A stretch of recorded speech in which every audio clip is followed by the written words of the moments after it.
Good morning student. आज हम lecture number 5 के अंदर रैखिक सहसंबंध का जो हमारा चैप्टर है, तो रैखिक सहसंबंध के चैप्टर के अंदर वेरी इंपॉर्टेंट पॉइंट देखेंगे। इंपॉर्टेंट पॉइंट कौन सा है? तो सहसंबंध के गुणधर्म। तो सहसंबंध के गुणधर्म के बारे में देखेंगे। तो सहसंबंध का गुणधर्म जो है वो हमें सवाल को हल करने के लिए भी काम आता है। एमसीक्यू टाइप के क्वेश्चन में भी ये पूछा जाता है और एक वाक्य के सवाल जवाब को हल करने के लिए या लिखने के लिए भी ये काम आता है। तो सबसे पहले देखें तो सहसंबंधक का मान -1 से +1 तक के अंतराल में होता है।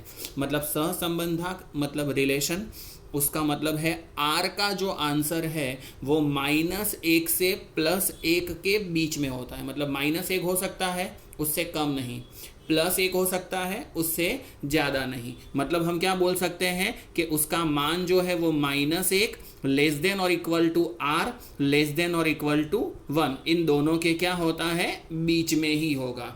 उसके अलावा दूसरे नंबर की बात करें तो सहसंबंधक का मान इकाई मुक्त है। इकाई मुक्त है उसका मतलब क्या हुआ कि दोनों चलों की इकाइयाँ कुछ भी हो, परंतु आर की कोई इकाई नहीं होती है। जैसे कि हमने पहले ही लेक्चर के अंदर एग्जाम्पल के तौर पे देखा था।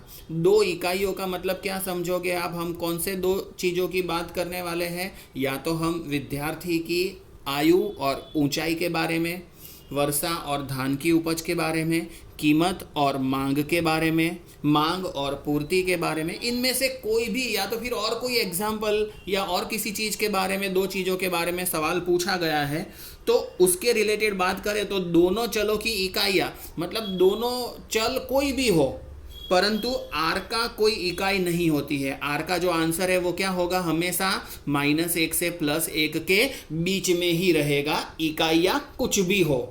उसी तरीके से उसका तीसरा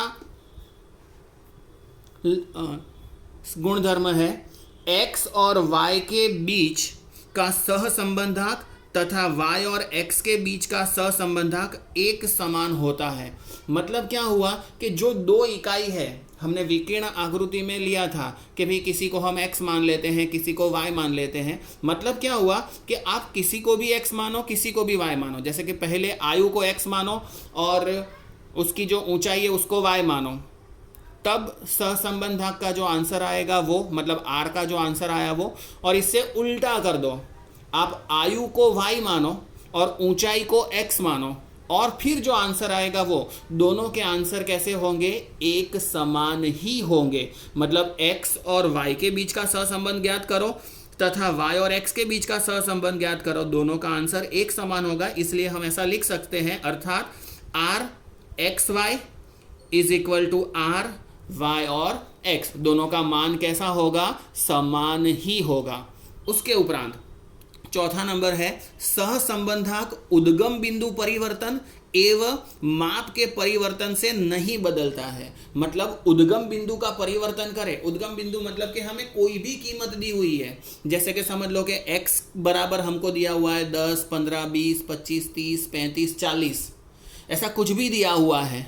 मतलब x की कीमत इतनी सारी दी हुई है अलग अलग। अब हम क्या करेंगे, उसमें से कोई भी एक निश्चित कीमत को क्या कर दें? माइनस कर दें, और फिर जो नई कीमत आएगी उसके द्वारा अगर हम r की गणना करेंगे तो हमारे आंसर में कोई बदलाव आएगा नहीं। उद्गम बिंदु परिवर्तन का मतलब क्या होता है? जोड़ और घटाना। मतलब कि आप x में से कोई भी रकम, निश्चित रकम सभी में से घटा दो या निश्चित रकम को उसमें प्लस कर दो, मतलब जोड़ दो, या y में भी तुम ऐसा करो, तो हमारे आंसर में कोई परिवर्तन आएगा नहीं। उसको हम क्या बोलेंगे? उद्गम बिंदु परिवर्तन। और दूसरा है माप परिवर्तन। माप परिवर्तन का क्या मतलब होता है कि x की हमारे पास जो भी कीमत है आप उसको किसी भी रकम से गुणा कर दो या किसी भी रकम से उसको क्या कर दो? भाग दो, फिर भी हमारा जो r का आंसर आने वाला है वो r के आंसर में कोई भी बदलाव आएगा नहीं। आप किसी भी तरीके से सवाल करोगे r का आंसर वही का वही रहेगा। आप कोई भी रकम उसके अंदर जोड़ो, घटाओ, किसी भी रकम से गुणा करो या किसी भी रकम से भाग दो, उसके आंसर में कोई भी बदलाव आएगा नहीं। उसके बाद में 5वें नंबर में है कि अगर हमारे पास x और y की कोई भी कीमत है, अब हम किसी से भी गुणा, किसी से भी भाग, किसी में भी प्लस या घटाते नहीं है, पर हम क्या कर रहे हैं, किसी भी एक का चिन्ह बदल रहे हैं। जैसे कि x की सारी रकम प्लस में है, y की सारी रकम प्लस में है, पर अब हम क्या करते हैं कि r x की जो कीमत है उन सबको किस में कन्वर्ट कर देते हैं, माइनस में बदल देते हैं। तो x की सारी रकम को माइनस में बदल दिया और y वैसा का वैसा रखा, तो हमारा आंसर जो प्लस में आने वाला था उसकी जगह किस में आएगा, माइनस में आएगा। तो माइनस आर एक्स वाई होगा, मतलब किसी भी एक को बदलोगे तो आंसर माइनस में रहेगा। जैसे r बराबर x प्लस में है, y भी प्लस में था, पर यहाँ पर हमने चेंज करके y को किस में कर दिया, माइनस में, तो भी हमारा आंसर किस में चला जाएगा, माइनस में। मतलब क्या हुआ कि अर्थात यदि दो चलो, चल का मतलब x और y समझना है हमेशा आप लोगों को, दो चलों में से किसी भी एक चल के मूल्य के चिन्ह को बदला जाए, हम क्या कर रहे हैं, x और y में से यहाँ x का चिन्ह बदला, x और y में से यहाँ पर y का चिन्ह बदला, तो आंसर किस में हो गया, माइनस में चला गया। मतलब कि जो भी आंसर हमारा ओरिजिनल आता होगा उसकी साइन चेंज हो जाएगी, ऑपोजिट चली जाएगी।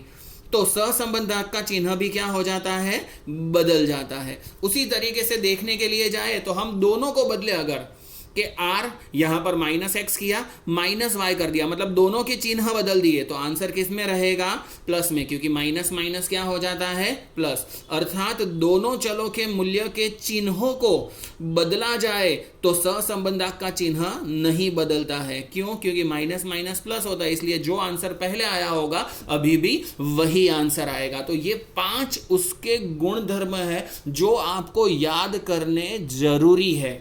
उसके अलावा अब हम देखेंगे उसके सूत्र। Thank you student.